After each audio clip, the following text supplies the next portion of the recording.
Amen, amen. Je vois un message de Chris. Chris, on pourra te répondre après, te répondra après la session. Steve, est-ce que tu peux augmenter un tout petit peu l'instrumental? Un tout petit peu. Donc, mes frères et sœurs, nous allons, l'objectif de cette session, l'objectif de cette semaine, c'est de parler de l'évangile du salut. L'évangile du salut. De comprendre et de pouvoir expliquer, de comprendre et de pouvoir expliquer le salut. J'aimerais qu'on puisse aller dans 1 Pierre, 1 Pierre à partir du chapitre 1 Pierre chapitre 1. Ma lectrice n'est pas là aujourd'hui. 1 Pierre chapitre 1 à partir du verset 1 jusqu'au verset du verset 9 jusqu'au verset 11. La Bible dit,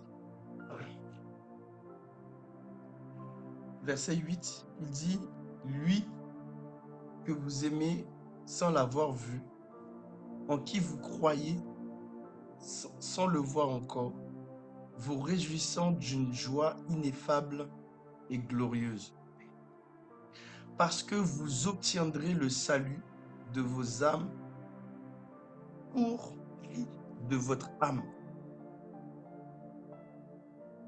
Les prophètes qui ont prophétisé touchant la grâce qui vous a été réservée ont fait de ce salut l'objet de leur recherche et de leur investigation. Voulant sonder l'époque, les circonstances marquées par l'Esprit qui étaient en eux, ils attestaient d'avance les souffrances de Christ et la gloire dont elles seraient suivies. Mes frères et sœurs, vous voyez que les prophètes de l'Ancien Testament, leur première recherche, leur première investigation était de savoir comment l'homme serait sauvé, de chercher comment l'homme allait être gagné, comment son âme allait être restaurée. Et dans le verset 8, il dit, lui que vous aimez sans l'avoir vu.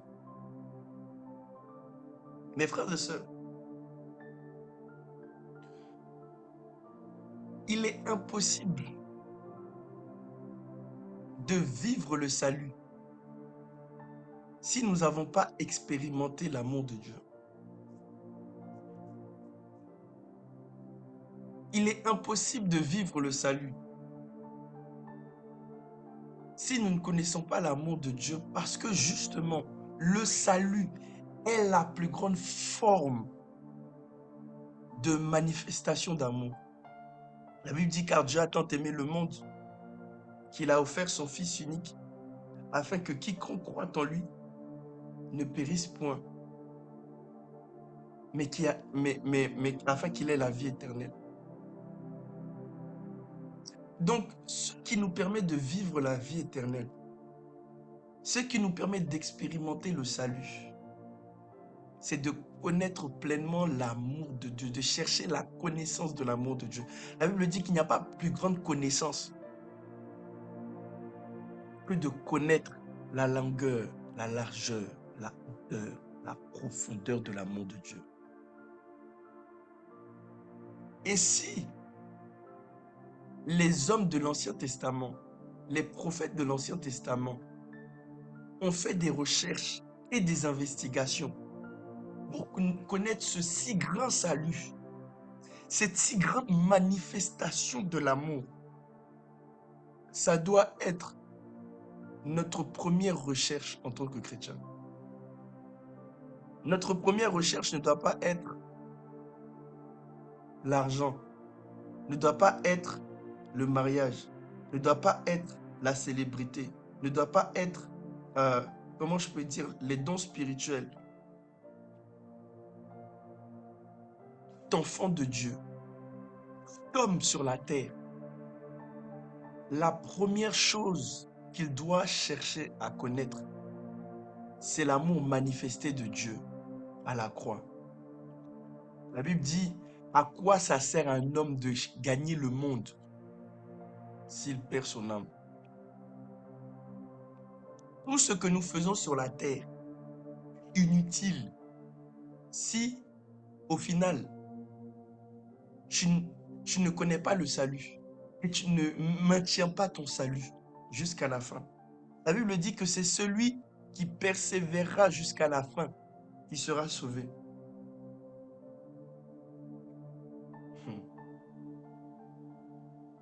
Et mes frères et sœurs, c'est l'objet même de cet enseignement pendant toute cette semaine. C'est de comprendre pour garder notre salut. Et même pour pouvoir en témoigner autour de nous. La Bible dit dans Hébreux chapitre 3, chapitre 2 à partir du verset 3, il dit: comment échapperons-nous en négligeant un si grand salut qui, annoncé d'abord par le Seigneur, nous a été confirmé par ceux qui l'ont entendu. Mes frères et sœurs, la Bible dit: comment négligeons-nous un si grand salut? Aujourd'hui, il y a beaucoup de chrétiens qui considèrent que le message du salut, le message du salut est un message qui est trop fondamental. Le message du salut est quelque chose qui peut être négligé. Connaître le message du salut, ça doit être quelque chose qui est optionnel. Alors que le plus grand message que tout chrétien doit maîtriser sur le bout des doigts, c'est le message du salut.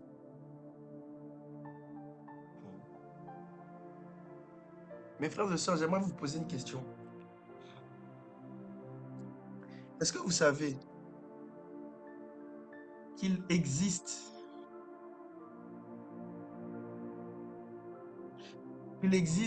plusieurs façons de prêcher l'évangile? Maintenant, la question que j'aimerais vous poser, est-ce que vous êtes capable d'enseigner plus de 8 heures sur le salut? Est-ce que vous êtes capable, pendant toute une semaine, d'enseigner sur le salut?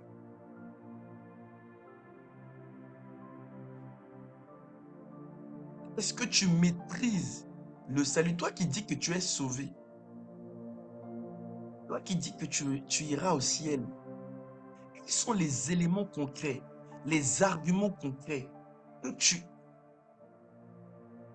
pour dire concrètement que tu seras sauvé? Qu'est-ce qui te prouve que tu n'es pas dans une illusion, que tu ne vis pas un mensonge?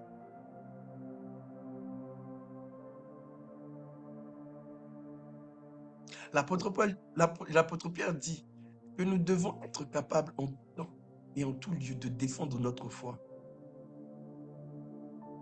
Quand un musulman va se lever, quand un juif va se lever pour te dire que tu es dans l'erreur, quand Satan va vouloir te mettre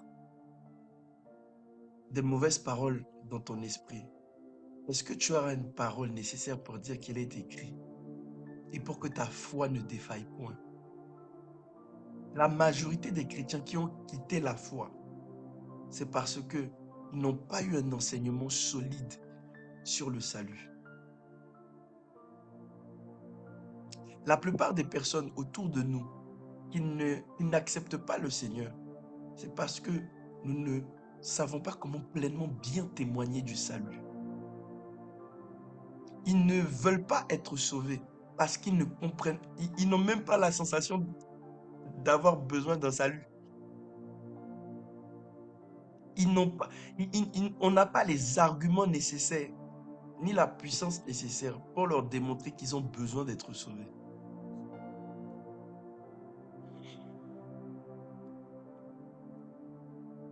La Bible dit que Jésus a dit que si ce qui est lumière en vous est en réalité ténèbres, combien sont grandes ces ténèbres? La plus grande stratégie du diable, c'est de faire croire à certaines personnes qu'ils ont la lumière alors qu'ils sont dans les ténèbres. La plus grande stratégie du diable, c'est de faire croire à certaines personnes que tu es sauvé, que tu es chrétien, alors que la personne est toujours dans le monde.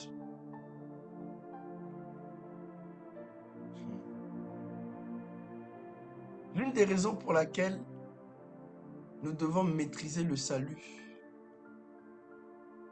l'objectif c'est de garder le message pur du salut intègre, sans modification. La Bible dit dans 1 Timothée, chapitre 1, à partir du verset 11. La Bible dit, la Bible dit,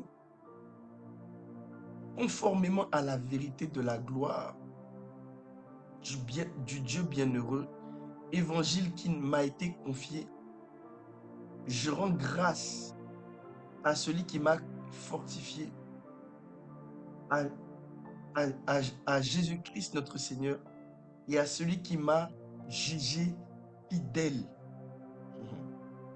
Il dit conformément à l'évangile de la gloire qui m'a été confié. Jésus-Christ notre Seigneur, de celui qui m'a jugé fidèle. Un peu plus en bas, verset 13, il dit en m'établissant dans le ministère, moi qui étais auparavant blasphémateur, persécuteur, violent, mais j'ai obtenu miséricorde parce que j'agissais par ignorance dans l'incrédulité. Mes frères et sœurs, l'apôtre Paul était quelqu'un qui aimait Dieu, était quelqu'un qui était sincère,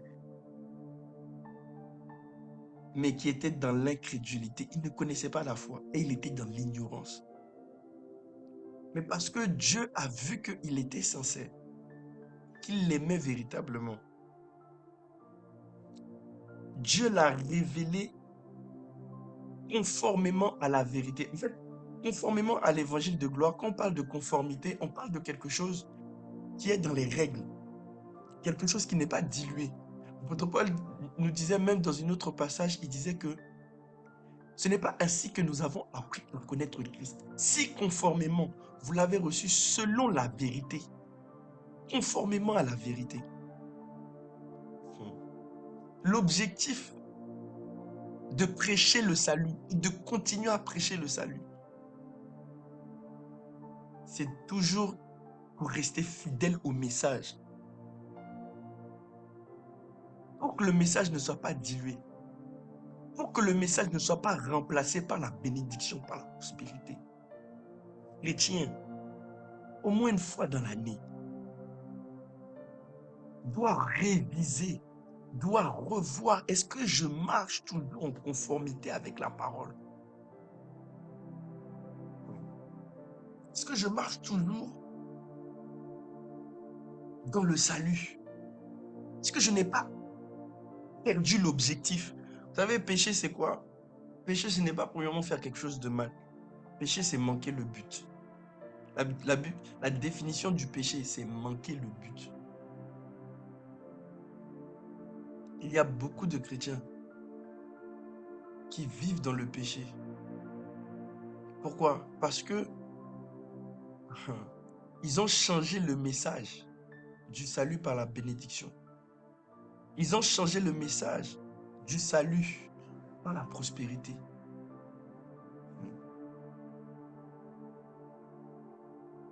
Mes frères et sœurs, Jésus est venu pour une seule mission premièrement.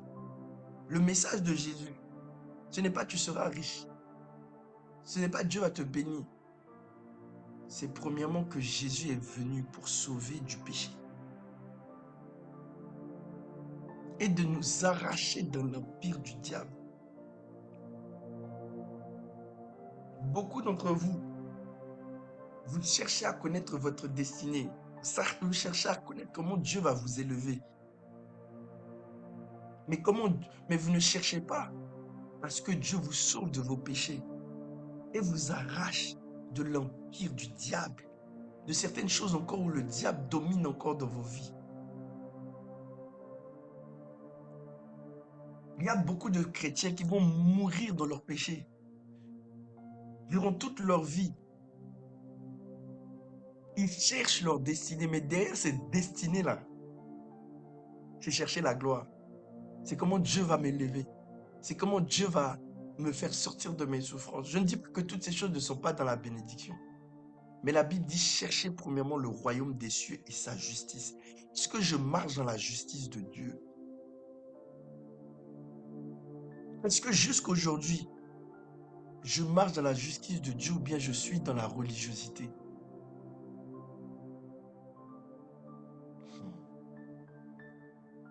Aujourd'hui, le message, la manière dont les chrétiens sont en train d'évangéliser ne sont pas conformes.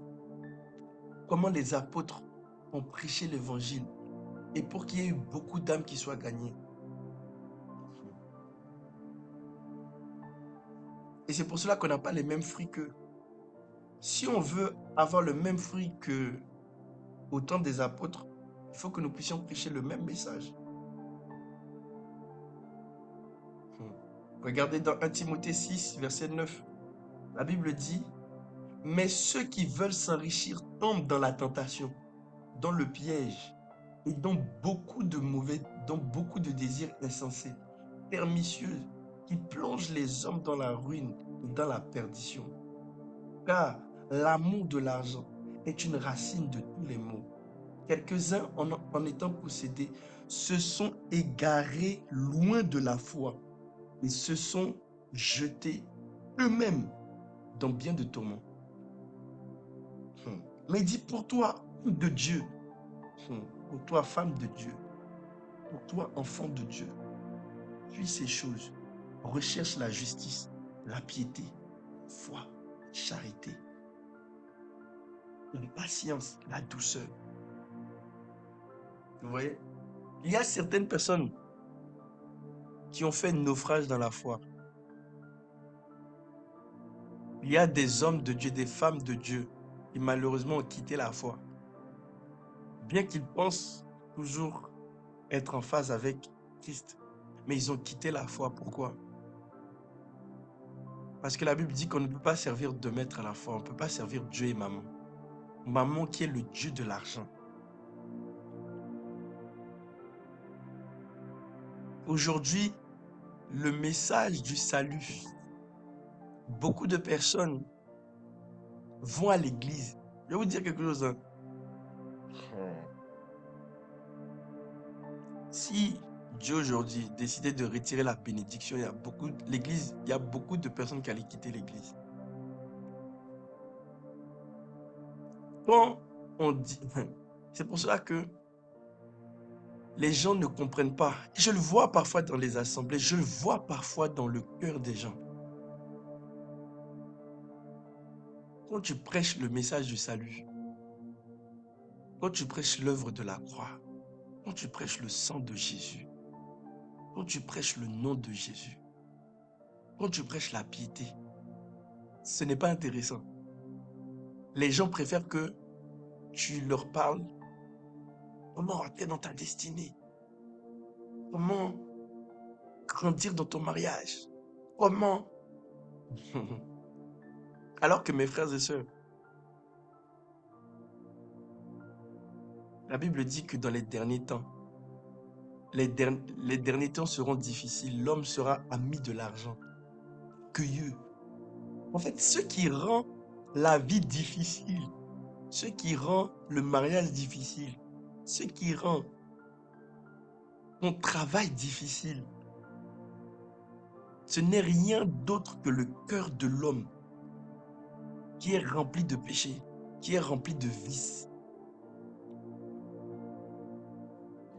Prochainement, j'enseignerai un message sur la simplicité. La Bible dit que les disciples, les premiers disciples, mangeaient avec simplicité de cœur. La Bible dit que Dieu a fait les choses simples, mais l'homme a voulu rendre les choses compliquées. L'une des conséquences du péché dans le cœur de l'homme, c'est que l'homme a un cœur qui est compliqué. Ce qui est censé être simple devient compliqué. L'évangile est simple. Comme dit un ami à moi, l'évangile est simple. Tu aimeras le Seigneur ton Dieu de tout ton cœur et tu aimeras ton prochain comme toi-même. Oh. Mais quand tu te lèves pour aimer les gens, tu vois à quel point comment ton cœur est tortueux. Comment l'homme est compliqué et difficile. Aimer les gens, c'est difficile. Et Dieu me disait que c'est seulement la connaissance de mon amour. C'est seulement la connaissance du salut qui va rendre le fait d'aimer les gens facile. Le fait d'aimer la vie, le contentement, la simplicité, l'action de grâce, la reconnaissance. La Bible dit l'amour supporte tout, l'amour croit tout, l'amour espère. Tout devient plus simple. Quand tu comprends l'œuvre de la croix, quand tu comprends le salut, quand tu comprends la grâce, quand tu comprends la place de la foi, mes frères et sœurs, le message du salut est un message qui est nécessaire, fondamental, primordial. Si vous n'écoutez pas régulièrement le message du salut, je vous assure, votre évangile sera un évangile qui sera dilué. Vous allez tomber sous la tentation du diable. Et vous allez avoir encore plus de problèmes. Plus de problèmes. En fait, j'ai compris que salut veut dire shalom. Veut dire, salut veut dire la paix, le repos. Tu n'auras aucun repos sur la terre tant que tu ne maîtrises pas et tu ne comprends pas c'est quoi le salut. Plus tu comprends et tu maîtrises le salut, plus tu auras la paix dans tous les domaines de ta vie. Mais plus tu vas t'en éloigner et tu vas chercher tous les autres thèmes. Comment gérer tes finances, comment gérer ton mariage, comment gérer ton voyage. Ces choses-là, ça va. En fait, vu que la racine des problèmes de l'homme, c'est le cœur, tout enseignement qu'on va te donner sur le mariage, sur les finances, sur la bénédiction, maintenant quand ton cœur va commencer à agir, ça va souiller cet enseignement-là. Ouais. Ce qui donne la force à tous les autres enseignements, c'est un cœur qui est pur. C'est un cœur qui est rempli du message du salut.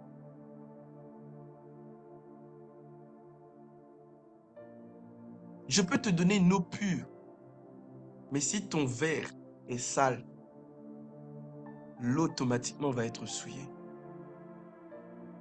Toute œuvre que tu veux faire sur la terre, toute œuvre que tu veux bâtir sur la terre, doit être basée sur un fondement solide, qui est le message solide du salut.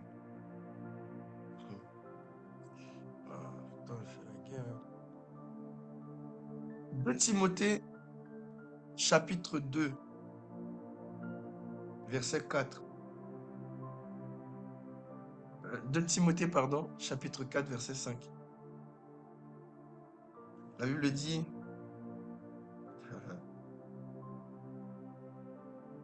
voilà, la Bible dit, bon, je vais même commencer à partir du verset 3. La Bible dit, car il viendra un temps où les hommes ne supporteront plus la saine doctrine, Ouais, le cœur des gens ne vont pas supporter ça. Mais ayant la démangeaison d'entendre des choses qui sont agréables, ils se détourneront, ils se donneront des foules de docteurs selon leurs propres désirs. Vous voyez, selon leurs propres désirs. C'est-à-dire que la saine doctrine, normalement, directement des choses qui sont dans ton cœur, qui te rendent inconfortable, qui rend, qui touche des parties de ton cœur que tu veux fuir, des désirs dans ton cœur que tu veux fuir. Parce que la saine doctrine vient purifier ton cœur. La Bible dit que c'est du fond du cœur, c'est le cœur qui souille l'homme.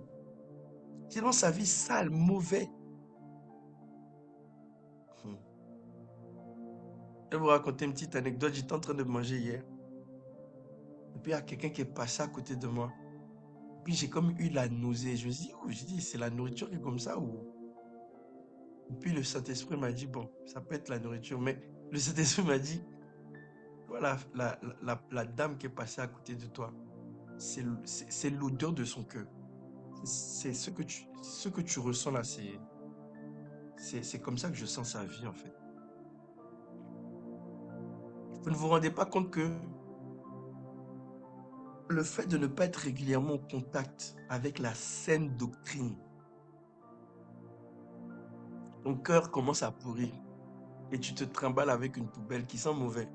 Il y a des personnes qui aiment se parfumer, qui aiment se laver, fumer leur cœur, parfumer leur corps, être propre, mais qui n'ont pas un cœur qui est propre. Il y a beaucoup de personnes qui sont des tombeaux blanchis. À l'extérieur, ils sont beaux. À l'extérieur, ils sont bien habillés, ils sont bien parfumés.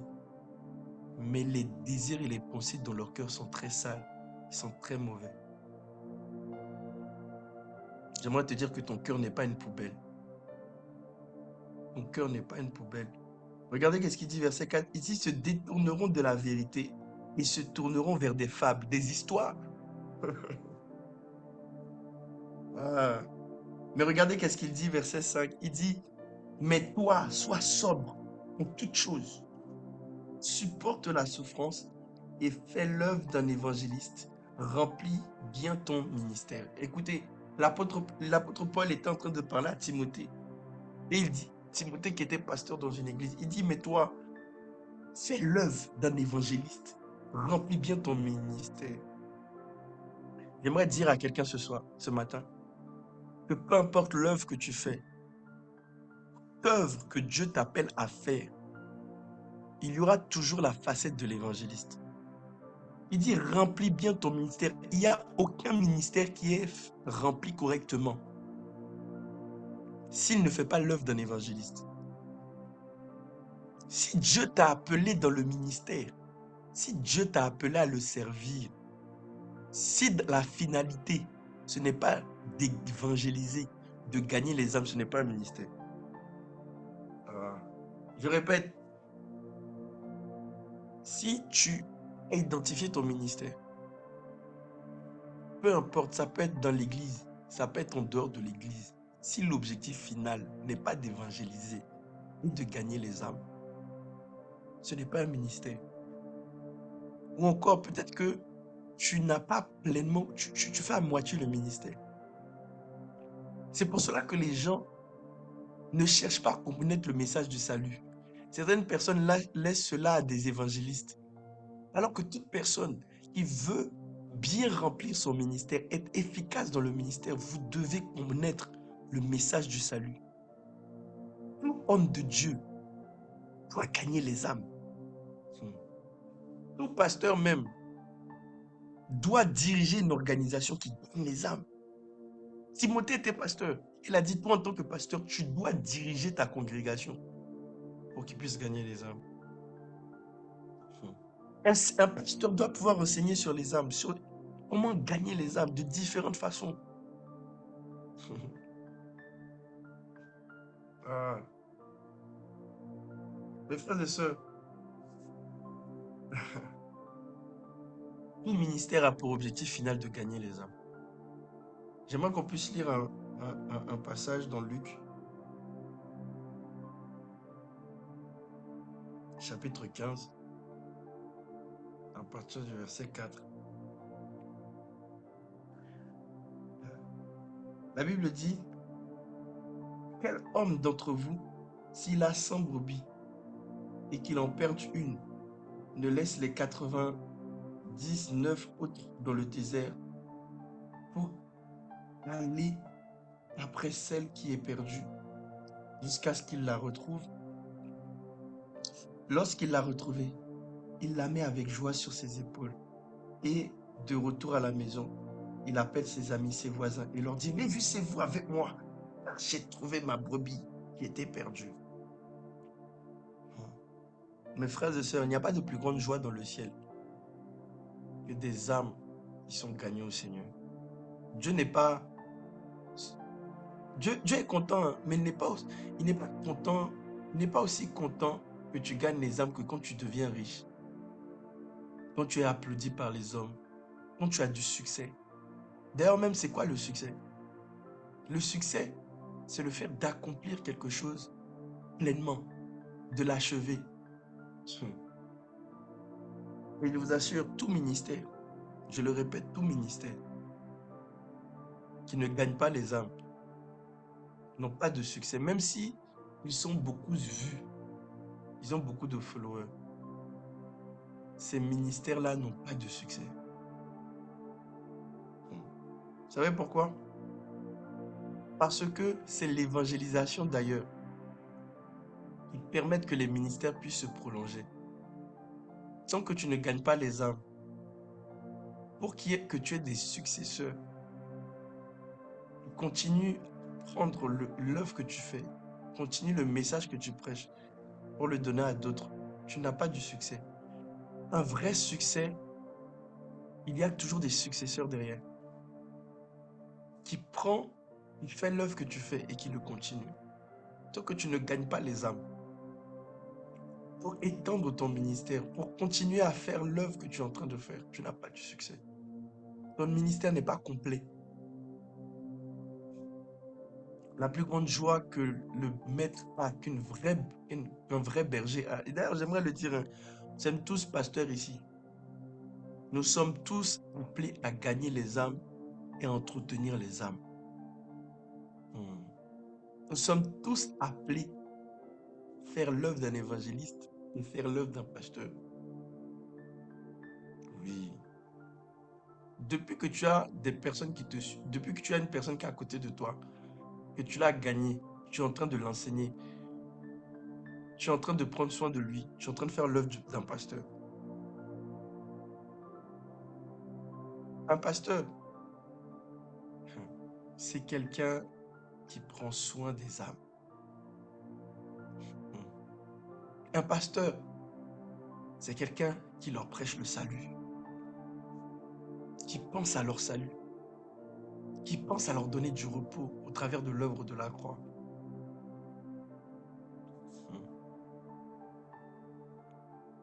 Il y a des personnes, mes frères et sœurs, que nous allons rencontrer, comme Pierre et Jean avaient rencontré l'homme qui était boiteux. Ils cherchaient de l'argent. Ah, c'est fort. Ils cherchaient de l'argent. Tout comme beaucoup de personnes, quand ils veulent venir à l'église, c'est la bénédiction qu'ils cherchent. C'est la restauration de leur foyer. C'est pour ça que vous allez voir un bon pasteur, un vrai pasteur. Il ne se laisse pas influencer par, il ne se laisse pas influencer par les désirs des gens. Moi, je vous dis, hein, en tant que leader, le nombre de fois que j'ai entendu, oui, c'est pas le message de ma saison, c'est pas ce qui est important pour moi, ça ne m'intéresse pas. Je dis, ok. Si un pasteur se laisse diriger par les désirs, les émotions des gens, il ne pourra jamais gérer un ministère. Quand tu vas dans une école, ce n'est pas toi qui choisis les matières, ce n'est pas toi qui choisis le process. Pour que tu puisses devenir le médecin, pour que tu puisses devenir la personne que tu es censé devenir. Et je vous assure, dans une église, la première chose qu'il faut prêcher à quelqu'un, ce n'est, encore une fois, ce n'est pas lui prêcher l'argent, lui prêcher la bénédiction, c'est lui prêcher la repentance, le salut, lui prêcher Jésus. Tant que tu ne maîtrises pas l'œuvre de Christ, tant que tu ne maîtrises pas le salut, ne cherche pas d'autres sujets. Je vous assure, hein, ne cherchez plus d'autres sujets que tu ne maîtrises, tu ne connais même pas la puissance du sang de Jésus. La Bible dit, Notre vie est cachée en Christ. Tu ne connais pas Jésus. Que tu ne connais pas Jésus, tu ne pourras faire. Même si on te prêche sur la destinée, comment découvrir tes dons, comment découvrir ton âme, comment. Je vous dis, tous ces messages-là ne serviront à rien. C'est comme mettre de l'eau dans un vase qui est percé. C'est la raison même pour laquelle il y a beaucoup de chrétiens qui tournent en rond. Je reprends l'histoire de Pierre, Jean et le paralytique. Le monsieur cherchait de l'argent. Il était en train de quémander l'argent en pensant que c'est ça, alors que l'argent ne va pas lui régler son problème le plus profond, qui était qu'il était handicapé. Pierre avait l'argent. Pierre pouvait lui donner l'argent. Mais il a dit, je n'ai ni or, je n'ai ni argent. Mais ce que j'ai, te le donne. Tu prends ton lit, lève-toi et marche. Ça fait partie du salut. La guérison des blessures intérieures, la guérison des. Le salut est complet. Il y a des personnes qui sont comme cet homme-là, demande de l'argent, demande de l'argent. Homme de Dieu, prie pour moi. J'ai besoin de telle bénédiction, j'ai besoin de telle et telle chose. Mais ce n'est pas ça véritablement qui va changer ta vie. Le problème du monsieur, ce n'était pas qu'il avait besoin d'argent. Le problème, c'est qu'il était paralytique. Il était paralysé. Il y a beaucoup de personnes qui ne comprennent pas que la racine de leur problème, c'est leur cœur. Leur cœur est paralysé. Le péché les paralyse.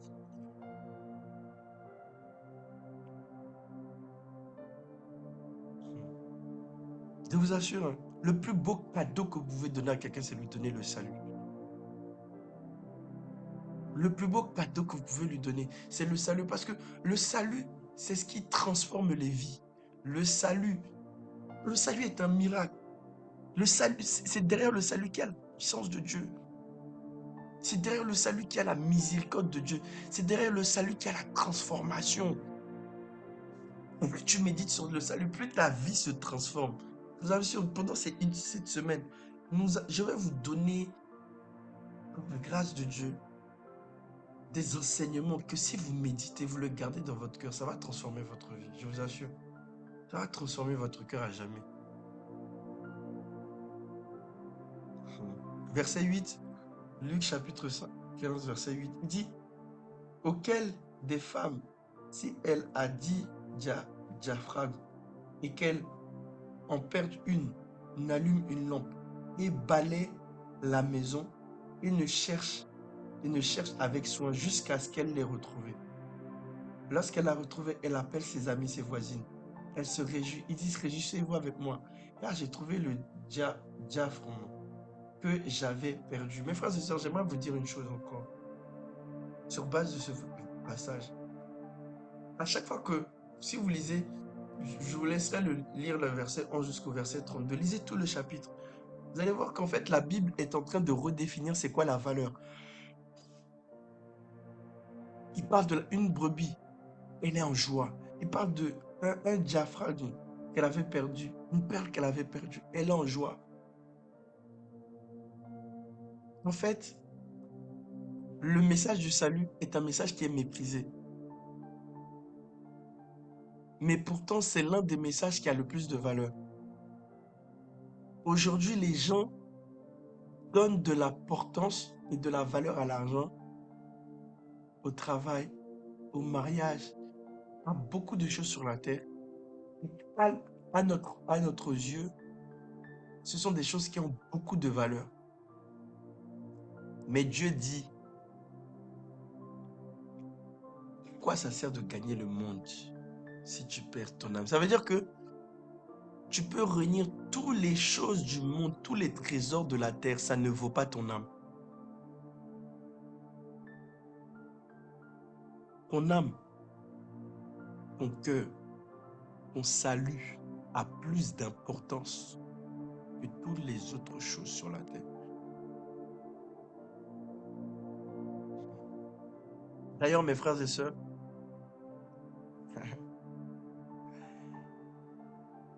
c'est sur base de cela Et ce soir, je vais enseigner sur l'origine de l'homme. Et je vais vous montrer à quel point l'homme est important. Le cœur de l'homme, l'âme de l'homme, l'esprit de l'homme, l'homme dans toute son entièreté. Plus d'importance que tout ce que Dieu a créé sur la terre.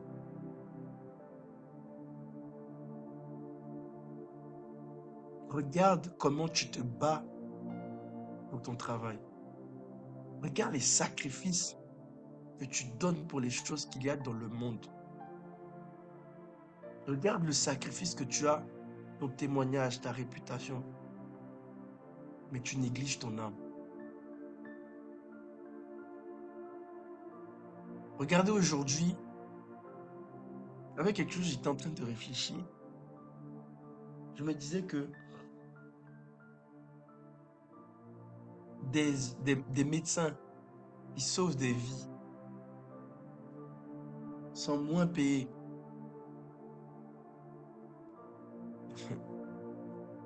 que des métiers qui font gagner de l'argent. Mes frères et sœurs, nous devons quitter ce système-là.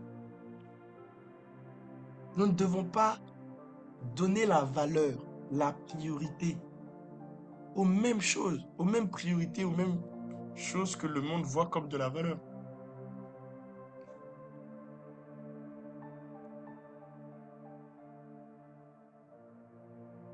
La question que j'aimerais te poser, et je suis vraiment en train de terminer, je ne veux pas déborder. Connais-tu la valeur de ton âme? Connais-tu la valeur d'une âme?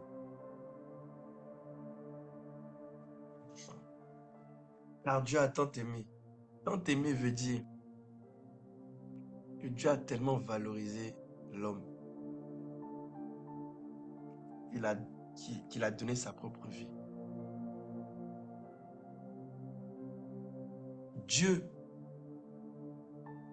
estimait qu'il pouvait mourir pour l'homme. Dieu a estimé que l'homme valait la peine pour qu'il offre son sang.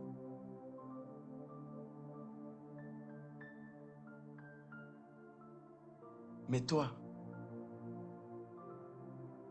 tu n'estimes pas nécessaire de perdre ta vie, de donner du temps pour gagner ton âme, gagner ton salut, et même perdre ta vie pour que d'autres personnes puissent atteindre le salut de leur âme.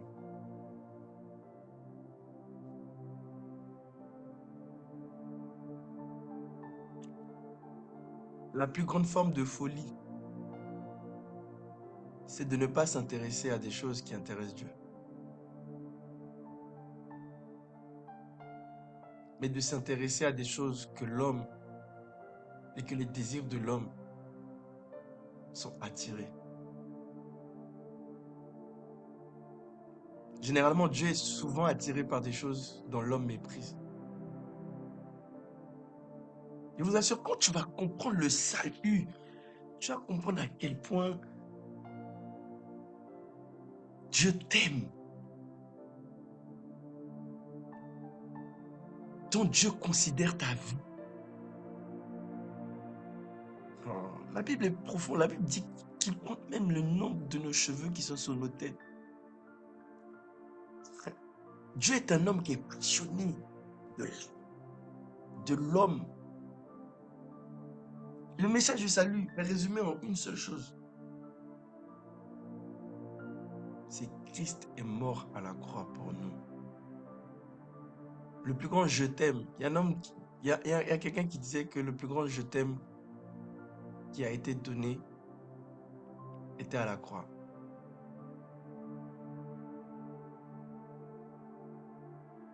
Il était silencieux. Il n'a pas parlé. Il était silencieux. Mais son silence était éloquent.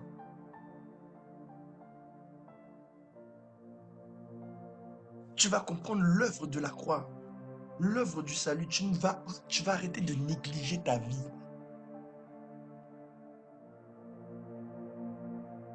Tu vas arrêter de négliger, de donner beaucoup d'importance aux choses que tu possèdes, mais tu vas donner plutôt plus de l'importance à qui tu es. Tu vas arrêter de donner de l'importance à tout ce qui est à l'extérieur, mais tu vas donner plus d'importance à ton intérieur, à ton âme. L'objectif, ça ne sera pas de posséder, mais de devenir.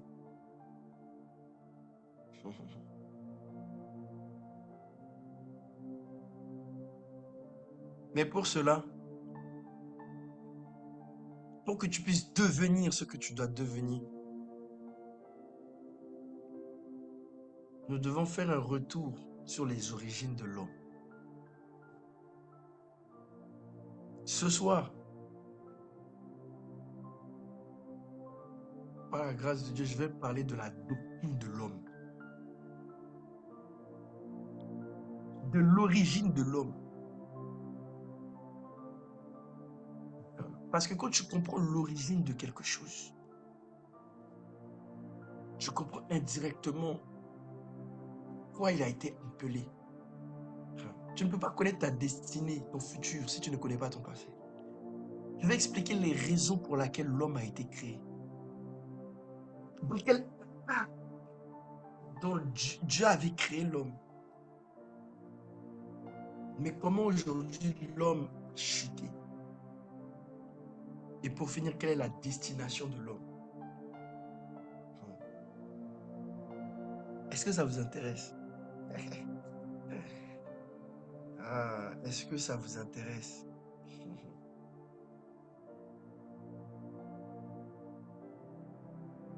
Ah, quand tu verras où Dieu,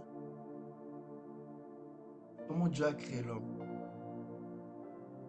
de quoi l'homme est fait, tu comprendras pourquoi Dieu donne autant d'importance à l'homme. Et tu te prendras au sérieux. Et tu comprendras que tu vaux plus que la gloire. Quand le diable va vouloir te tenter comme Jésus, en te donnant la gloire de ce monde, tu seras capable de le refuser. Parce que tu considéreras que je vaux mieux que ça. Tu comprendras qu'il n'y a aucun péché, il n'y a aucune proposition, il n'y a aucune somme d'argent, il n'y a aucune notoriété. Il n'y a rien que le monde ne peut te donner qui est au-dessus de ton âme. Au-delà de ton âme.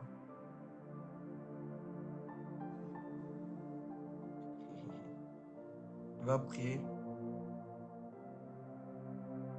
Père, je te remercie, Seigneur, pour ta grâce. Je te remercie, Seigneur, pour ta faveur. Je te remercie, Saint-Esprit de Dieu, parce que tu nous as fait comprendre aujourd'hui, par cette introduction, l'importance de connaître l'évangile pur du salut. Nous ne voulons pas, Seigneur, que l'objectif principal du salut, que nous puissions perdre l'objectif principal. Nous ne voulons pas faire naufrage dans la foi. Nous ne voulons pas manquer le but. Mais nous voulons véritablement, Saint-Esprit de Dieu, nous voulons véritablement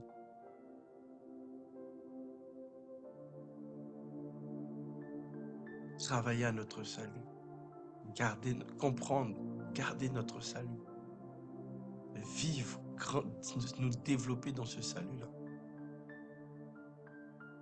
Nous voulons, Saint-Esprit de Dieu, comprendre l'importance et la puissance de ton amour. Père, je t'ai ainsi prié. Au nom de ton Fils. Amen. Que Dieu vous bénisse. Passez une très bonne journée. On se donne rendez-vous à 21h.